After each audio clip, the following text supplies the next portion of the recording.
thank you everybody for attending.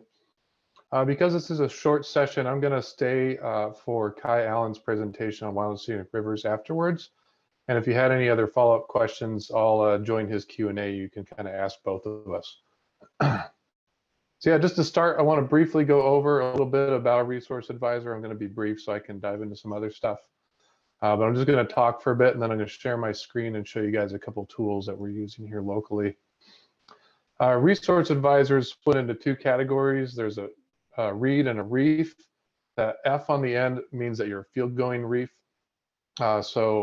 Resource advisors who don't take a moderate to arduous PAC test are folks who would advise but not go into the field on the ground. So know that there's that separation, and that resource advisors mainly advise fire personnel and agency administrators about values at risk and possible plan alternatives. So they can also perform field observer duties, also known as FOBs, and or collaborate with FOBs, but sometimes it might be best to have a field observer perform some of those duties instead. But their main job is to advise, not direct work, though they are often asked to do so. So keep that in mind as you think about some of this resource advisor work. Wilderness resource advisors, especially lately, have been in quite high demand. There's a lot of fires occurring in wilderness. Seems to be increasing every year, and the amount of wilderness resource advisors are in short supply. And given that fire has such a large impact on the wilderness resource and landscape, I urge you to consider, if you haven't already, signing up to become a resource advisor in your area. It's a really big opportunity to make a difference. So speaking of the difference, one important thing to understand is recognizing that there is a difference with fire management in wilderness versus other places. Wilderness Act Section 4B states, our main mission, except as otherwise provided in this act, each agency administering any area designated as wilderness shall be responsible for preserving the wilderness character of the area, and shall so administer such area for such other purposes for which it may have been established, as also to preserve its wilderness character. Our main agency goal for wilderness. And note the section talking about such other purposes for which it may have been established. The Wilderness Act goes on in section 4D, subset 1. In addition, such measures may be taken as may be necessary in the control of fire, insects, and diseases, subject to such conditions as the Secretary deems desirable. So for wilderness resource advisors, this creates a situation of finding a balance, balancing achieving the fire management objectives while maintaining or improving the wilderness character to the greatest degree possible. And you will find in time, having done wilderness resource advisor work, that there are instances where you can increase wilderness character while achieving fire management objectives. Keep in mind throughout the whole thing that safety is a #1 consideration.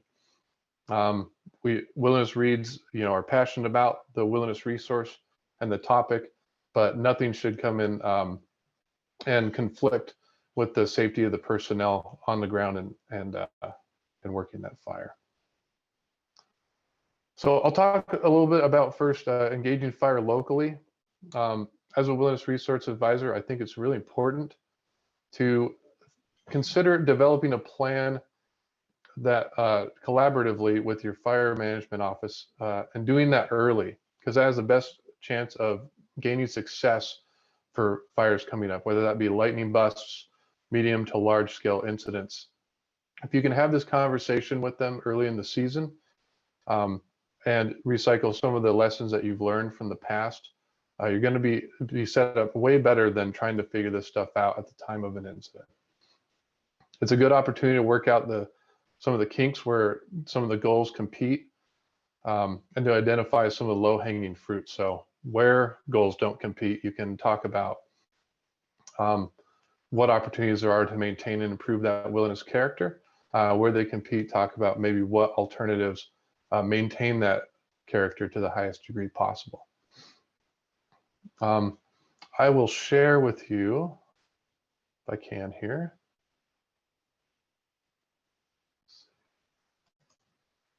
Okay.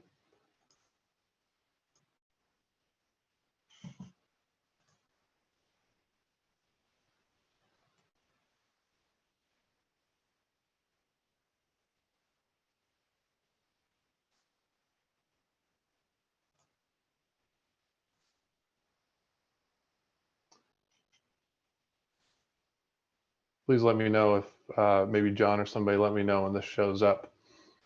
But this is one of our local resource advisor pocket guides that we developed.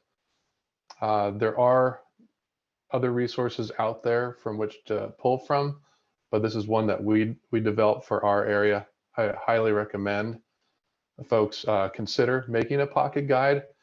The design behind this pocket guide was to identify ways that we would go about conducting fire management activities and operations, and what reads would recommend, so that there's not a wide open window for discretion. First off, is everybody able to see that?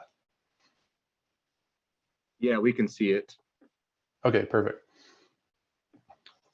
It was trying to narrow down specifically what are some of the areas that we can already identify what we'd want to do, and then leave some of the other areas for discretion at that. And what this has helped to do is, when we have a medium to large scale incident, or we have resources coming in from other areas, we don't have to train them on a lot of what the local area differences are from where they might have come from, but they can use this guide and use it as a resource to say, some of these practices have already been established. We will essentially recommend that we stick to this practice.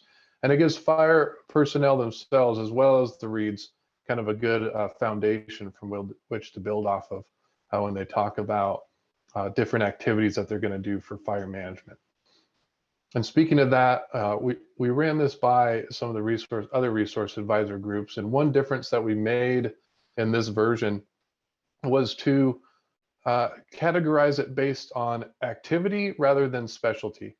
A lot of resource advisor guides are based on specialty, and when you're out there in the field, what tends to happen is that fire management activities will be related to, they'll span a whole set of different specialties, whether it be endangered species or botany concerns or heritage concerns.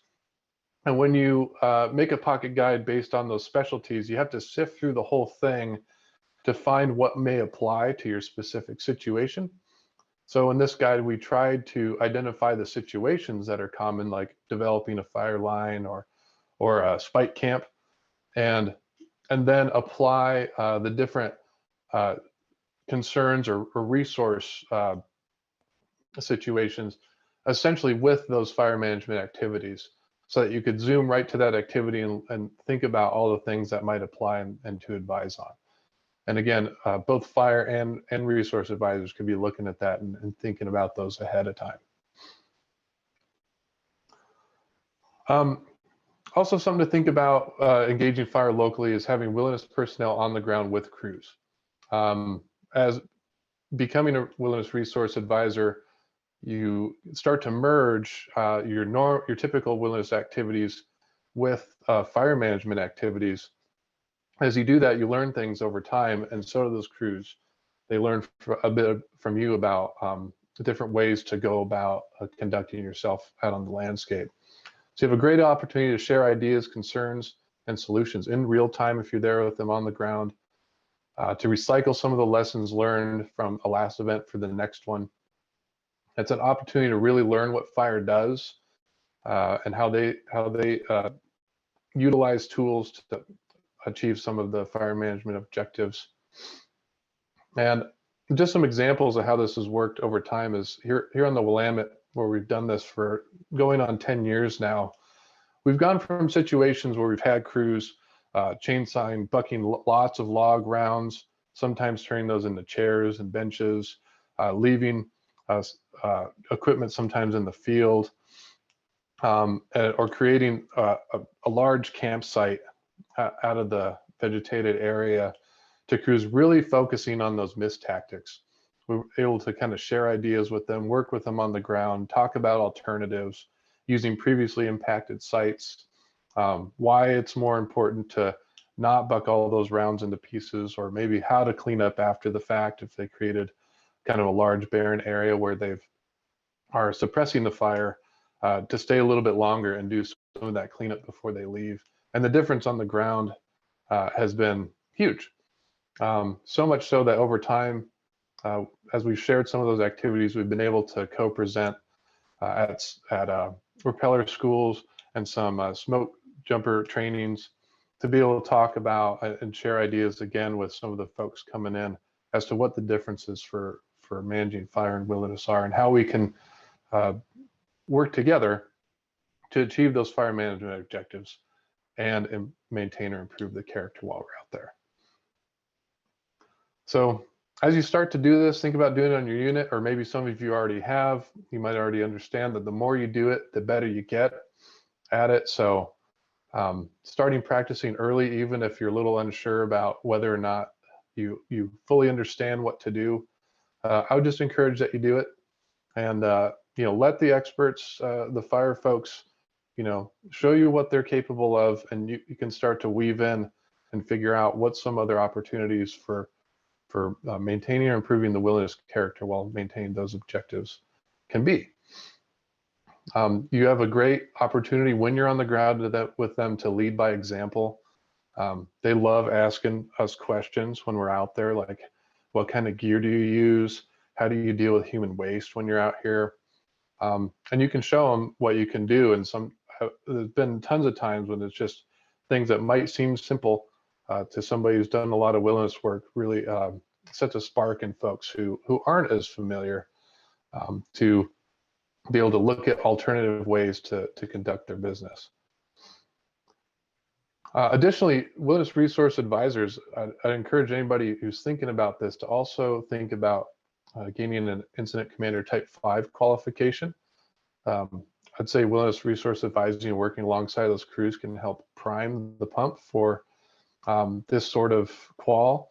And in this qual, you'd be able to call in a fire and then actually be the incident commander time of. And when crews show up, you could essentially command that fire on the ground. And that would be, the biggest challenge, the biggest merging of all those objectives is being that incident commander. So if you're able to fulfill a role like that, you're going to have a much better understanding when you work with some of the fire personnel there on the ground. I'm going to quick share another tool with everybody.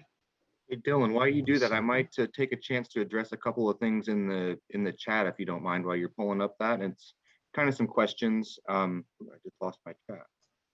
Here we go. Kind of revolving around two things. Number one, is there a kind of a network for reads to connect? And it sounds like there was some discussion about Region 6. I have been loosely connected to, I believe it's called like the READ cohort. Are you a part of that, or do you have any resources for folks to connect? There was also, looks like there was a Facebook READ page for folks to connect on to. Yeah, there are a lot of resources, but the READ cohort would probably be one of the better ones to connect with. I believe Lynn Gassaway still kind of heads that up, and she's out of Northern California, I believe. But anybody could contact Lynn and ask to get some of the invites to the READ cohort sessions. And at least monthly, if not more often, they have different topics that they'll bring up broadly over the resource advisor category, not even just wilderness specific. And folks have an opportunity to learn there for sure. And it's really good for new folks, and it's also good for experienced folks. Coming into some of those sessions, it does help to have some experience, and sometimes it's great just to show up as a read and learn on the ground to get an idea of what your questions are really going to be, so you can have really informed questions and information sharing sessions at some of those cohort presentations. Yeah, good question. Sounds good. And then maybe one more, and I'll kind of peruse through them if I missed anything, is I think folks would really like to see your pocket guide, and for anyone else on the call, if there are some other folks if there's a way to drop a pinion link into the chat for folks, a shared pinion link for folks to be able to see that. Is that possible, Dylan? I can try the pinion link, or I'll try and just share the guide as it is right now. I'll try and work on that maybe during Kai's presentation. All right, I appreciate that, Dylan. And I'm going to look through the chat. Go ahead and you can pull up your other resource. Let's see here. It's taking me a second. Stand by.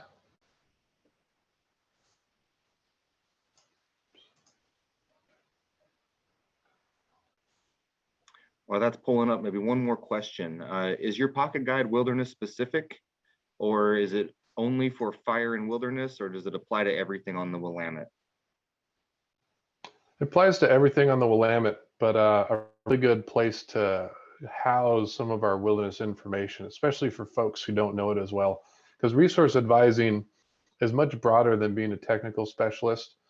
You want to think about going into this having a good idea about all the different specialties within the agency and be able to advise on that, because you may be the only resource advisor on a division or in an area with somebody, and they may be asking you questions outside of your specialties. This guide helps you answer those questions without being an expert in that arena.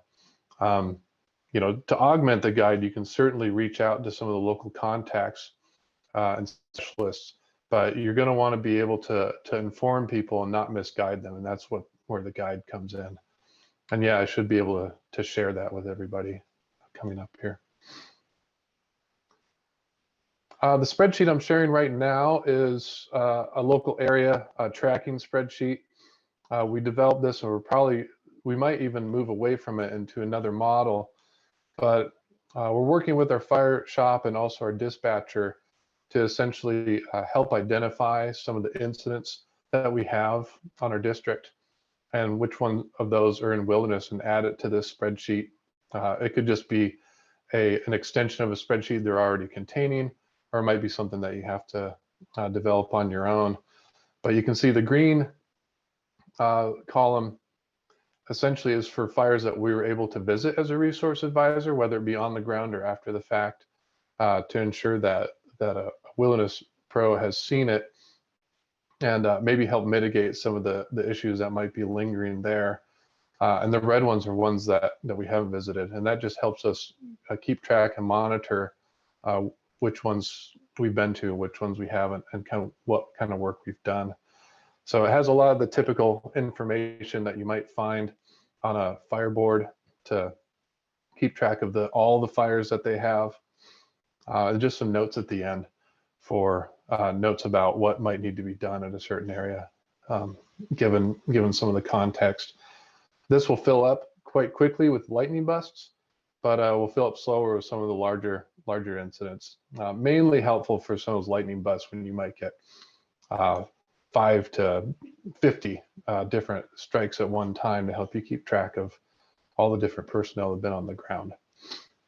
Again, since doing this, we've seen a major change in how fires are managed in wilderness, and some we just come and look at now and walk away. There's no improvements needed because folks are getting so used to using the mist tactics when they're out there on the ground.